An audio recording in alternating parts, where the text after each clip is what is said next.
It was just about 8 minutes ago that CNN declared the incumbent Democratic Senator of Virginia, Chuck Robb, the winner in his state, defeating Oliver North, the Republican challenger. We have two live reports. First, we want to go to North headquarters and to CNN's Gene Randall. Gene?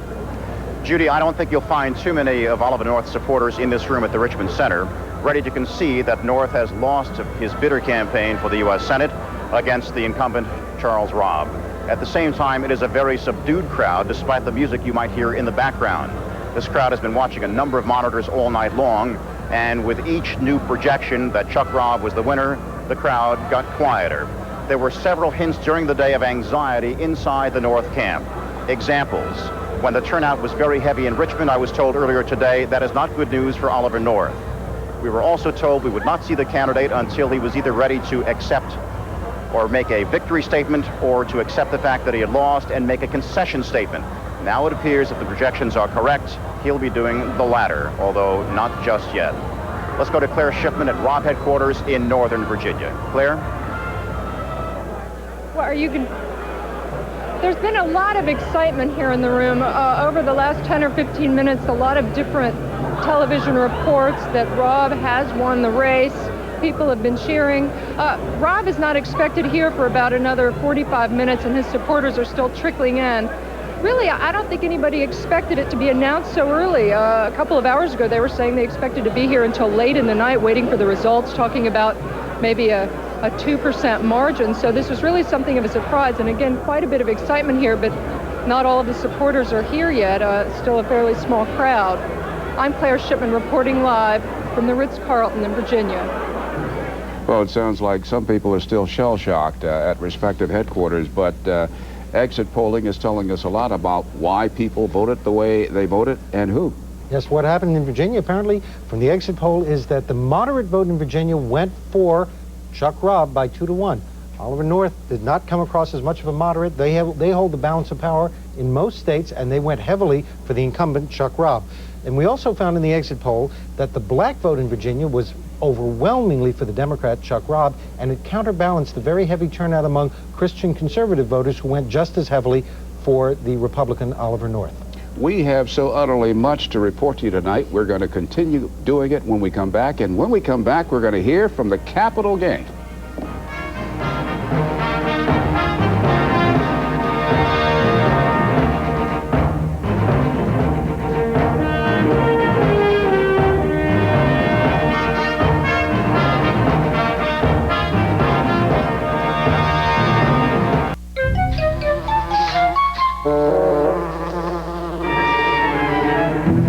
To be successful, you need the right tool for the job. When the job is running a business, Data General gives you tools that make sense. Avion servers and Clarion storage. The right technology and services. So contact Data General. They'll show you a better way to go. Data General, bringing common sense to computing. Ever seen one of these? No, you haven't, because this is the future of television.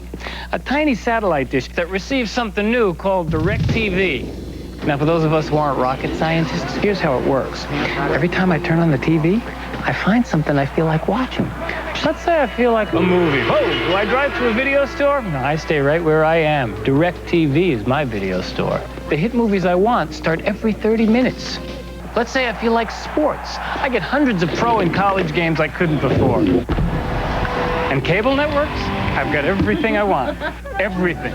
And DirecTV is digital. You can get great picture, CD sound, so even that fancy TV set you've been bragging about could look a lot better. And where is DirecTV? In some dream about the information superhighway? Nope. It's in my living room right now. Get your DSS 18-inch dish and DirecTV at your RCA or satellite TV dealer. Home for the holidays in your hometown. For nearly 70 years, IGA supermarkets have been a part of hometown holidays, while the buying power of 4,000 IGA stores means hometown savings, like Domino's granulated light brown sugar and other Domino recipe products, and the great taste of wheat, rice, and corn Chex cereals. Hometown holidays. At IGA, it's one more reason we're hometown proud. IGA. The legendary watch dial exhibited in distinguished museums around the world, is the design inspiration for the Movado Museum collection of watches. Movado, the museum watch. Welcome to Washington. I'm Al Hunt, and we're the Capital Gang. My colleague, Robert Novak, probably more than anyone, you have been calling this tidal wave now for weeks. You have ridden it, and you are now reveling in it. We're in the tidal wave, but there's even some joy for the Democrats because they apparently have knocked off Ollie North in Virginia. And, you know, that even brings some joy to Republicans. A lot of Republicans have said, we'd love to get the Senate. We'll come back to them in a minute. We have a result. We have a winner, that is, in the Tennessee governor's race where Republican Don Sundquist was running. Here he is. We're declaring him the winner. This is an open seat, and it is a pickup for the Republicans, defeating the mayor of Nashville, John Bredeson. Yes, in many ways, this was a race between the Memphis area representative and Bredeson, the Nashville mayor. The Republican who won was campaigning against the state income tax. A bitter defeat for Al Gore. He's seen the state of Tennessee elect 2 Republican senators and a Republican governor tonight. A sweep. Bob Novak, we caught you with your mouth open. We're sorry, we had breaking news. Back to the Capital Gang in Washington. Well, I was talking about the Senate, Bernie, because the definitive moment of the evening was when 2 Republicans were elected to the Senate tonight from Tennessee. And the most amazing thing is Dr. Frist beating Jim Sasser, who was about to become the majority leader of the Senate, Democratic leader of the Senate. Jim Sasser, a liberal, labor lawyer, respected senator. That kind of democracy, that kind of Democratic senator in the South is finished now. Well, that kind of senator is not finished in New England, however, because one of the real old war horses, maybe the biggest of all, Edward M. Kennedy, 3 weeks ago, they said he's in deep trouble. One big, Margaret. One old whale survived. You know, if Kennedy had been 20 pounds lighter and 20 years younger, Romney would have never moved ahead in this race, because at the beginning, that's all he had. He simply said, this guy is too old, let's get rid of him. But when Kennedy got back and started campaigning, he quickly closed in on him. And the ads showing Romney's business record, where they went to the plant and had all these people saying, he came in, he bought the plant, he took away our health insurance, he took away our pensions. This really turned the tide for Kennedy in Massachusetts. Also, it's one of the few places where Clinton is popular. Mona, the slowest results to come in, of course, are the House races. It may be the most important election of the evening. The early returns, however, though, are really encouraging for the Republicans. Yes. So far, there are results coming in from Kentucky, from Georgia, and it's looking very good for the Republicans. And Indiana, also. 3 races picked up in Indiana. Look, the tide is going in the direction of Republican incumbents. The notion that this is an anti-incumbent fever is wrong. It's an anti-Democrat fever, anti-liberal Democrats especially, though there are some moderate Democrats who unfortunately are going to be swamped in this wave. But if you look at the mood of the evening, you see that those people who are in trouble are liberal Democrats, and I would argue that the meaning of this election, even though we haven't yet seen all the election results, is that the liberal elite are being ousted. It's not clear what they're being replaced with yet.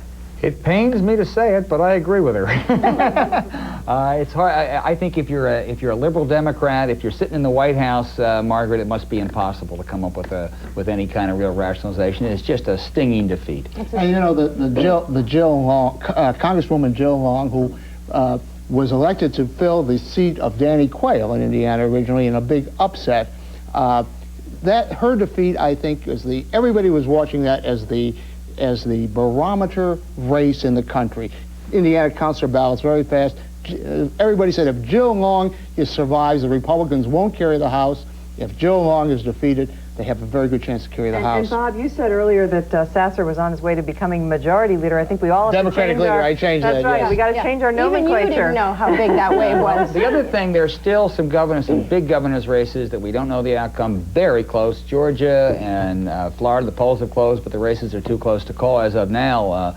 Margaret, that'll be crucial whether the Democrats can hold on to any of those big governorships. Right, and it looks like they won't. I mean, in a lot of places, I mean, Republicans will definitely win.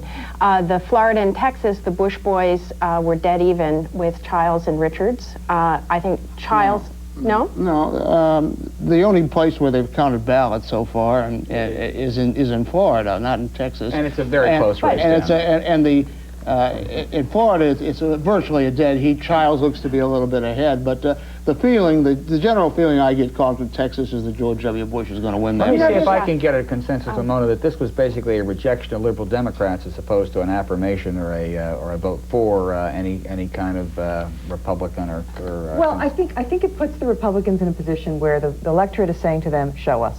You know, we are giving you an opportunity now to show what you're made of. I think the contract with America helped.